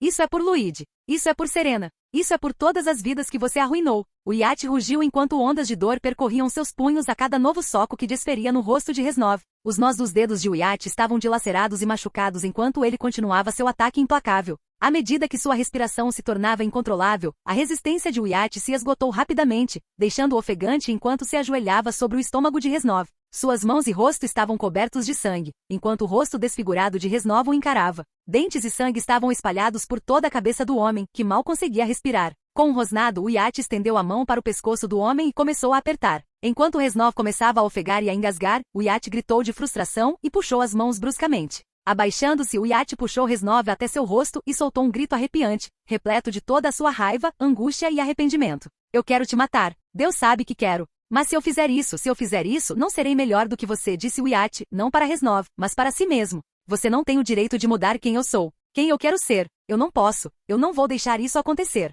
Levantando-se, o iate olhou para Reznov com puro ódio e saiu da sala. Ao sair, criou uma porta de aço maciço de alta segurança que se fechou rapidamente atrás dele com um estrondo metálico. O iate estava parado no corredor bem iluminado da prisão, com o olhar fixo na placa fixada na parede ao lado da pesada porta de aço. O único nome gravado nela fez com que sua mente se inflamasse. Reznov. Abaixo, outro título estava gravado em negrito: Prisioneiro número 1. Daqui a meia hora, cuidem dos ferimentos dele e o acordem. Ainda não terminei com ele, ordenou o iate, com a voz firme apesar da opressão no peito. Um robô elegante, vermelho e preto, polido como um espelho e imponente em meio ao ambiente sombrio, acenou brevemente em resposta. Muito bem, senhor, respondeu o robô com voz suave e impassível, enquanto segurava um kit de primeiros socorros com suas mãos metálicas. O iate, ainda coberto de sangue, caminhava pelo salão cavernoso. A atmosfera era densa, opressiva, fileiras de celas vazias e inescapáveis revestiam as paredes, cada uma promessa sombria de aprisionamento para as almas mais depravadas da humanidade. Ele havia construído essa instalação nas profundezas da imensidão gelada da Antártida, uma fortaleza erguida a partir das plantas da instalação MRD Nevada.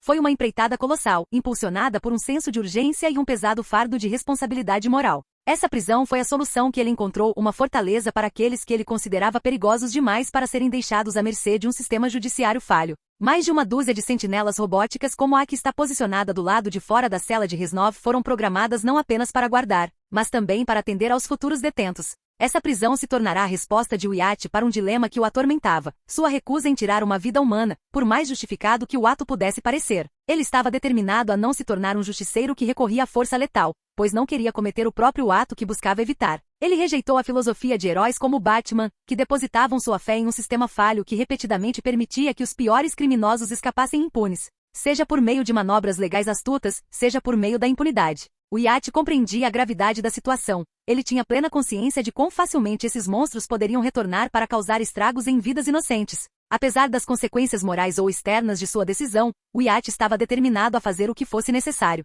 Não importava o custo para seus próprios ideais ou consciência. Durante várias semanas de trabalho árduo, ele se dedicou à tarefa monumental de construir uma prisão enterrada nas profundezas da paisagem coberta de gelo da Antártida, a várias centenas de quilômetros abaixo da superfície. Essa formidável instalação foi construída usando uma combinação impressionante dos materiais mais resistentes conhecidos pelo homem, tendo o adamantium como componente principal, renomado por sua força e durabilidade incomparáveis. Cada seção da prisão foi meticulosamente projetada, incorporando programas codificados por especialistas e equipamentos avançados para garantir um funcionamento perfeito, eliminando efetivamente a possibilidade de erro humano. Wyatt implantou dezenas de seus robôs guardiões recém-construídos por toda a instalação como uma camada adicional de segurança. Essas máquinas foram programadas para lidar com circunstâncias imprevistas com a sutileza e a adaptabilidade de um zelador humano. Além disso, ele posicionou um pequeno exército de seus mechas Gundam altamente avançados, prontos para responder a qualquer cenário improvável em que um prisioneiro tentasse escapar. Mesmo nas circunstâncias mais improváveis, se um prisioneiro conseguisse escapar de sua cela, uma fuga completa seria impossível.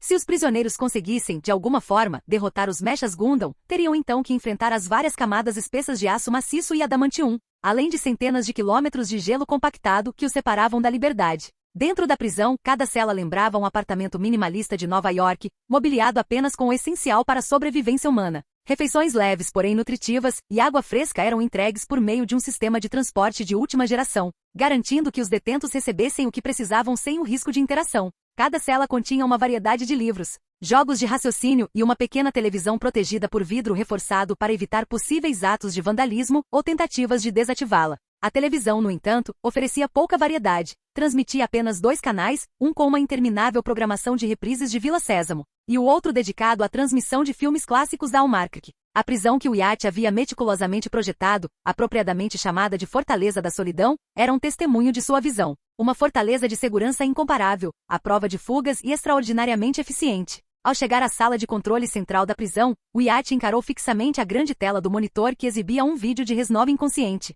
Após um instante, a dura realidade do estado brutal em que deixará o homem finalmente o atingiu. Wyatt caiu de joelhos e olhou para as mãos ensanguentadas e dilaceradas.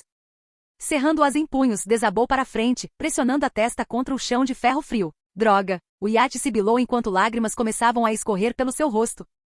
Capítulo 45. Acabou. Vestido com um grosso casaco preto que parecia engoli-lo por inteiro, o iate caminhava pelo meio do cemitério Mount Hope, observando sua respiração escapar em delicadas baforadas de vapor branco, enquanto o ar frio de novembro mordia sua pele exposta. Cada inspiração provocava pontadas de dor em seu rosto ferido e machucado enquanto ele caminhava penosamente pelos caminhos sinuosos, cercado pelas silhuetas solenes de antigas lápides. Alguns outros visitantes lançaram olhares para ele, seus olhos atraídos pelas bandagens brancas e pelos hematomas visíveis que marcavam o rosto de Wyatt, mas logo retornaram aos seus próprios mundos de tristeza, imersos em sua dor e no peso de suas lembranças. Ao chegar finalmente ao seu destino, ajoelhou-se diante de uma lápide imaculada, cuja superfície brilhava mesmo sob a luz tênue do céu nublado. O nome gravado profundamente na pedra, Luigi Lombardi. Com a mão trêmula, Wyatt afastou a poeira inexistente que se agarrava à lápide, como se isso pudesse, de alguma forma, apagar a dor em sua alma. Ele segurou a pedra fria com o coração pesado, e soltou um suspiro cansado, o som ecoando suavemente na quietude do cemitério. Eu o peguei, Luigi. Encontrei o homem que te tirou de Serena. Ele nunca mais vai machucar ninguém, sussurrou Wyatt. Eu perdi o controle. As coisas que ele disse. Eu não consegui me conter e simplesmente o espanquei. Quase o matei. Wyatt olhou para as bandagens que cobriam seus nós dos dedos machucados. Eu simplesmente me deixei levar por toda aquela raiva que eu achava que tinha sob controle. Mas foi demais. Ela se libertou depois do jeito que ele falou de Serena. Eu não consegui pará-la. Uma onda de calor subiu-lhe ao peito, mas logo se dissipou. Mesmo agora, ao se lembrar das palavras de Reznov sobre como seus homens quase agrediram Serena, sua fúria interior ainda explodia. Mas após a brutal agressão que infligiu a Reznov, que resultou na desfiguração permanente do rosto do homem, toda a raiva que Wyatt mantinha reprimida finalmente fora libertada. Restavam apenas brasas. Imagino o que você diria, que o que fiz com aquele homem não foi errado e que Reznov teve o que merecia. Matá-lo seria mais fácil do que mantê-lo preso pelo resto da vida. Quero concordar com isso. Concordo mesmo. Mas, não posso. Não posso me permitir chegar a esse nível novamente. Recuso-me a me tornar como eles. Sei que é ingenuidade. Entendo que o mundo seria melhor sem pessoas como ele. Mas não quero ser um executor. Quero inspirar as pessoas a serem melhores. Wyatt sentou-se e apoiou-se nos joelhos. Eu sei como isso soa. É um sonho infantil, especialmente considerando o mundo em que vivo. Ora, eu sei melhor do que ninguém que matar todos que são ou serão uma ameaça neste mundo seria a coisa inteligente a se fazer, a coisa fácil a se fazer. Mas será que é tão errado eu querer viver num mundo melhor? Um mundo onde todos possam simplesmente ser bons uns com os outros? É tão óbvio, pelo menos para mim. Na realidade, tudo está conectado. Todos estão conectados. Wyatt ergueu a cabeça, o olhar perdido na dança hipnotizante de cores vibrantes que rodopiavam no ar ao seu redor. Esse balé etéreo não era fruto de sua imaginação. Era uma representação vívida da intrincada teia da existência que ele conseguia perceber com suas habilidades únicas. Graças ao funcionamento interno de seus poderes, ele possuía o raro dom de enxergar além do mundo tangível, discernindo os componentes fundamentais da matéria e os menores átomos que compunham tudo. Cada linha e matiz que ele observava era uma manifestação da interconexão de toda a vida. Humanos, mutantes, animais, insetos, cada organismo, por menor ou aparentemente insignificante que fosse, estava entrelaçado nessa vasta tapeçaria da existência. Havia até mesmo linhas de cores dançantes, átomos estranhos que eram incompreensíveis até para ele. Embora entendesse como a existência da vida funcionava, ele ainda não tinha todas as respostas. Ainda assim, Wyatt compreendia que a vida de cada um não era um fio isolado, mas parte de uma narrativa maior, um ecossistema complexo onde cada ser influenciava os outros de maneiras visíveis e invisíveis. Nessa profunda compreensão, Wyatt captou a essência do que realmente importava. No final das contas, para além do ruído e do caos da vida cotidiana, todos os seres vivos partilhavam uma verdade essencial: a sua existência estava interligada. Cada conexão, cada relacionamento, era uma tábua de salvação, ancorando-os em uma realidade compartilhada onde a união era a força suprema. O peso dessa compreensão se instalou dentro dele, aprofundando sua determinação de valorizar e proteger o delicado equilíbrio da vida que o cercava. Mesmo aqueles que, devido às suas ações, estariam melhor mortos. Talvez se ele não fosse capaz de enxergar em tal espectro molecular,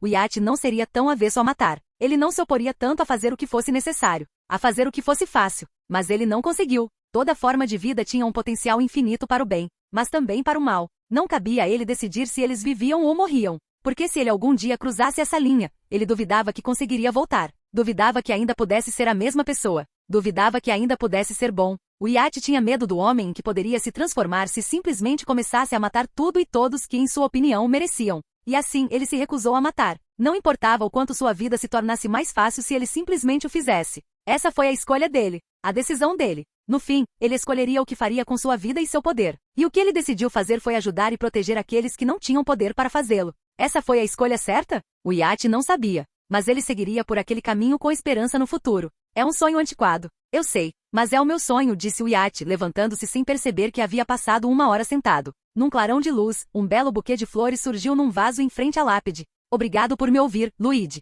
Da próxima vez trarei a Serena comigo. Dando meia volta, o iate saiu do cemitério. O peso em seus ombros parecia um pouco mais leve. Maximilian Zucco não era homem para ser contrariado. Ao longo de seus 65 anos de vida, ele galgou o poder com unhas e dentes. Perdeu a conta de quantas vidas pisoteou, destruiu e ceifou em sua longa carreira criminosa. Matar era tão natural para ele quanto respirar. Não foi surpresa para ninguém quando ele estabeleceu uma grande e imparável operação de tráfico humano há 20 anos. Atos tão cruéis como vender um ser humano para outro em troca de dinheiro não o afetavam nem um pouco. Tudo o que importava para ele era seu dinheiro e seu poder. Com o passar dos anos, a riqueza e a reputação de Maximilian cresceram exponencialmente, criando uma aura de medo e respeito em torno de seu nome. Para muitos, ele era uma figura intocável nas profundezas sombrias da cidade. Um homem cuja mera menção era suficiente para silenciar uma sala e incutir um sentimento de reverência. No entanto, esse status foi irremediavelmente abalado quando um novo nome começou a ecoar pelas ruas, o chefão. Conhecido por alguns como Wilson Fisk, esse formidável recém-chegado ascendeu à proeminência no submundo do crime com uma velocidade assombrosa, acumulando poder e influência aparentemente da noite para o dia. O súbito surgimento de Fisk como uma figura importante transformou o cenário do crime organizado e enfureceu Maximilian. Quem Wilson Fisk pensava que era? Como alguém tão novo no esporte poderia desafiar um legado construído ao longo de décadas? A audácia de sua ascensão meteórica era algo sem precedentes em seu mundo, um reino onde confiança e lealdade significavam tudo, e alianças eram forjadas com muito esforço ao longo do tempo. Maximilian havia recebido informações de um de seus funcionários de confiança de que Wilson estava empregando uma variedade de técnicas modernas e abordagens inovadoras para expandir seu império. Seus métodos incluíam o uso da internet e de tecnologia avançada, permitindo-lhe superar os concorrentes com uma eficiência alarmante. Maximilian não pôde deixar de zombar dessas táticas. Ele sempre fora um operador da velha guarda que preferia a sensação tátil da caneta e do papel, documentando meticulosamente seus recursos e estratégias à tinta. Contudo, ele reconhecia que as marés da mudança frequentemente exigiam adaptabilidade. Nos momentos em que a tecnologia se fazia necessária, ele contava com seu subordinado leal e com profundo conhecimento técnico, cuja expertise era vital para navegar nessa nova era. Além disso, as conexões de Maximilian dentro do governo forneciam uma rede de segurança, garantindo que suas operações pudessem permanecer discretas e protegidas de olhares curiosos. Apesar da crescente ameaça representada por Fisk, Maximilian manteve-se firme. Ele acreditava que sua própria organização, construída sobre anos de trabalho árduo e dedicação, ainda superava as fileiras em expansão de Wilson. Ao analisar suas operações, ele sabia que a batalha estava longe de terminar e estava determinado a proteger seu legado contra esse rival indesejado. Isso até que Atomic apareceu como um demônio possuído. Tudo começou numa noite fatídica, quando o carregamento semanal de Maximilian, com mais de uma dúzia de jovens garotas, partiu do porto rumo à Nova Escócia e seus futuros incertos com seus novos donos. Assim que o navio adentrou as águas escuras, uma figura emergiu da noite, Atomic, o herói de Nova York, um deus ambulante entre eles. Com uma mistura de habilidade e força avassaladora, Atomic neutralizou rapidamente os homens armados de Maximilian, desmantelando suas defesas como se fossem meros brinquedos frágeis. Em questão de minutos, as garotas foram libertadas do cativeiro e com um comando decisivo, Atomic deu meia volta com o navio, conduzindo-o de volta ao porto, onde uma legião de policiais aguardava para prender os traficantes de pessoas. Se tivesse terminado aí, Maximilian poderia ter suportado o golpe e recuperado suas perdas. No entanto, Atomic era implacável. O vigilante embarcou em uma cruzada para desvendar cada operação ligada às atividades nefastas de Maximilian. Um a um, ele desenterrou navios carregados de contrabando, desmantelou armazéns clandestinos repletos de riquezas ilícitas e colocou centenas de funcionários outrora leais a Maximilian atrás das grades. Foi uma destruição sistemática que deixou o império de Maximilian à beira do colapso. Com o passar dos dias e das semanas, os alicerces do poder de Maximilian começaram a ruir diante de seus olhos. Cada golpe desferido por Atomic parecendo mais pessoal que o anterior. Então chegou o ponto de virada. Wilson Fisk, o notório e promissor chefe do crime, que pressentiu a fragilidade que emanava de Maximilian. Sem perder tempo, Wilson entrou em ação. Com um golpe rápido, ele eliminou o que restava da influência e dos recursos de Maximilian, deixando-o apenas com um punhado de homens ferozmente devotados como Reznov, e meros fragmentos de sua outrora gloriosa riqueza. Em seu desespero, Maximilian recorreu ao senador Stern, um cliente antigo e apoiador financeiro, na esperança de salvar seu império em declínio. Inicialmente, a intervenção do senador pareceu revitalizar as ambições de Maximilian, ajudando-o a recuperar uma parte do poder e da riqueza perdidos. Mas quando sua sorte parecia estar mudando, o destino interveio com uma reviravolta inesperada. Atomic foi repentinamente taxado de terrorista e desapareceu da cidade, deixando um rastro de caos. Reconhecendo aquele momento como uma virada crucial, Maximilian sabia que precisava agir com decisão. A oportunidade de recuperar o que era seu por direito estava ao seu alcance, e ele estava determinado a aproveitá-la, não importando o custo. Sem a Atomic para detê-lo, Maximilian reconstruiu seu império rapidamente com os recursos e conexões governamentais de Stern. Tudo em troca de escolher primeiro as futuras garotas que planejava vender. Isso não era problema para Maximilian, especialmente considerando que as mais jovens, as favoritas de Stern, eram fáceis de sequestrar. Mas então veio a audiência altamente divulgada de Atomic no Capitólio, e tudo começou a desmoronar novamente. O peso de seu envolvimento anterior com a instalação administrada pelo governo em Nevada, supervisionada pela notória MRD, finalmente alcançou cernes. Com sua prisão, o apoio e os recursos que antes chegavam a Maximilian desapareceram da noite para o dia. Despojado de seus privilégios, Maximilian passou a depender unicamente da modesta base que conseguirá construir em um período alarmantemente curto.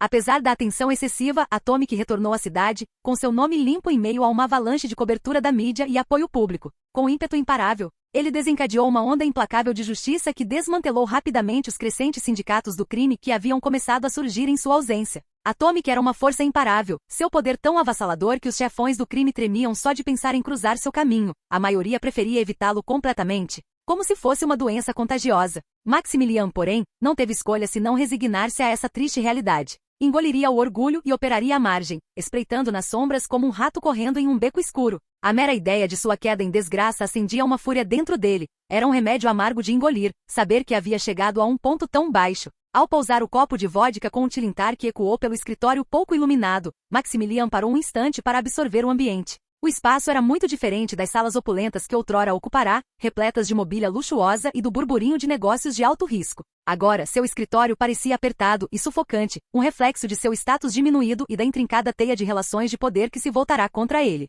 Onde está Reznov? Ele está atrasado, disse Maximilian aos dois homens que estavam em posição de sentido ao lado da única porta da sala. O camarada Reznov disse que estava lidando com um desses vigilantes, disse um dos homens, Nikolai. Isso foi há 3 dias. Maximilian franziu a testa e inclinou-se sobre a mesa. O audacioso, um dos encrenqueiros que andam atrapalhando nossos negócios, disse ele com um olhar fulminante. Por que Reznov ainda não deu notícias? Não sei, chefe. Isso não é típico do Reznov, disse Nikolai, pegando o celular. Vou ligar para ele e... A porta do quarto foi arrancada das dobradiças quando uma figura vestida de vermelho e preto invadiu o local. Com movimentos rápidos, o demolidor eliminou Nikolai e seu parceiro antes que pudessem sacar suas armas. Maximilian estava prestes a pegar o AK-47 ao lado de sua mesa, mas congelou quando seu corpo levitou do chão, envolto em um brilho vermelho. Ele olhou para a porta e lançou um olhar de ódio para Atomic. Você, seu filho da puta, você me arruinou. Você ousa se mostrar para mim, gritou Maximilian enquanto tentava mover seus membros para atacar Atomic. Acabou, Maximilian, disse Atomic enquanto o amarrava com uma corda,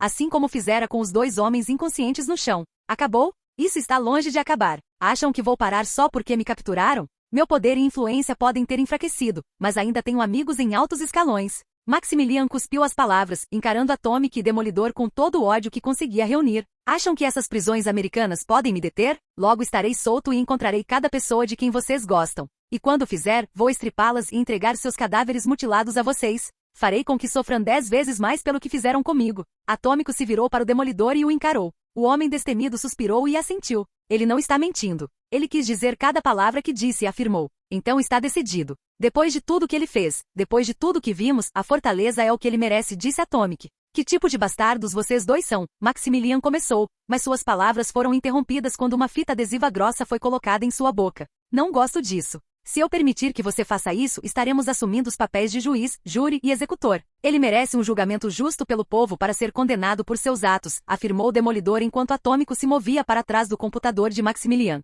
Eve, me dê acesso. Quero tudo, instruiu Atomic, inserindo um pendrive na porta USB do computador. Já estou providenciando, respondeu Eva. Em questão de minutos, a tela do laptop estava repleta de fotos mostrando menores, mulheres e homens espancados e abusados, com seus corpos sendo exibidos para compradores interessados de todo o mundo. Registros de transações financeiras, provas de subornos e informações de contato de membros influentes da cidade, da polícia e do governo foram exibidos para Atomic. Maximilian tem razão. Ele conhece muita gente poderosa que o ajudará a sair da prisão. O julgamento seria apenas um desperdício de tempo e recursos. O computador dele contém muita coisa comprometedora sobre essas pessoas. Elas farão de tudo para que tudo isso não se torne público, disse Atomic. Sabemos que ele é culpado. Os horrores que ele cometeu e ordenou são reais. Sei que isso pode não ser a coisa certa a se fazer perante a lei, e não é algo que faremos para todos os criminosos que encontrarmos. Mas a prisão perpétua é a solução para pessoas como ele, aqueles que cometem o mal de verdade. Uma solução real. O Demolidor permaneceu em silêncio, com o olhar desviado do caos que se desenrolava ao seu redor. Anos de estudo rigoroso de direito e sua dedicação como advogado de defesa ecoavam em sua mente, insistindo veementemente que o curso de ação proposto pela Atomic era fundamentalmente falho.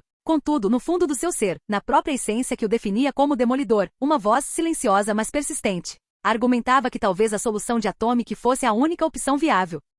A lei, um pilar da sociedade deles, nem sempre era sinônimo de justiça. Nenhum desejo poderia mudar essa amarga verdade. Em sua dupla vida como advogado, tanto dentro quanto fora dos tribunais, o Demolidor testemunhou as duras realidades de um sistema jurídico imperfeito. Ele viu inúmeras vidas destruídas enquanto indivíduos inocentes eram enredados na teia de maquinações legais, sofrendo enquanto advogados ricos e influentes manobravam habilmente para livrar seus clientes claramente culpados da responsabilidade. Ele chegou a observar juízes, outrora bastiões da imparcialidade, se deixarem levar pelo fascínio da corrupção, com suas batidas de martelo refletindo mais o ganho pessoal do que a justiça. Apesar da erosão de seu poder e do peso de suas transgressões, Maximilian ainda possuía alguns ases na manga. Ele era um mestre da sobrevivência no submundo do crime, e era apenas uma questão de tempo até que ressurgisse das sombras para reconstruir seu império. Ao se aproximar da porta quebrada, o Demolidor parou. Tudo bem. Faremos do seu jeito, pelo menos desta vez. Dito isso, o homem sem medo partiu. Atômico assentiu, ciente de que Demolidor havia sentido seu movimento do outro lado da sala.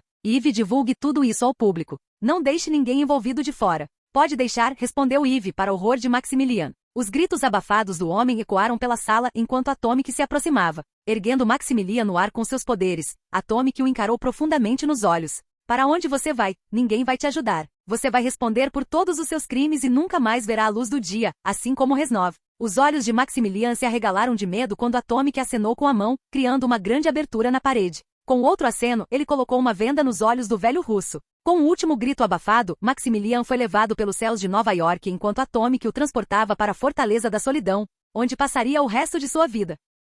Obrigado por assistir. Se gostou, deixa o like e inscreva-se. Quanto mais apoio, mais vídeos, e se possível apoie o canal doando no Pix do canal na descrição do vídeo. Qualquer valor ajuda, assim o canal pode trazer fanfics e novels de autores pagos e novos vídeos são postados com mais frequência. Muito obrigado a todos, curtam o canal.